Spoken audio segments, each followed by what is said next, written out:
Are you looking to add, remove, or switch your trusted phone number on your iPhone?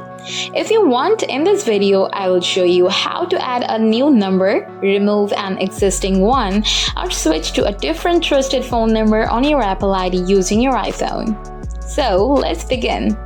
First, open Setting, tap Apple ID, tap Password and Security, tap Edit.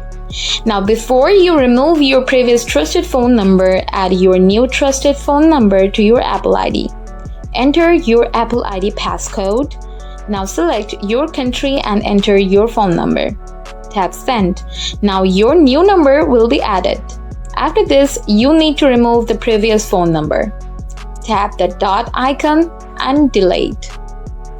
If you delete your old trusted phone number, it will no longer get a code for verification.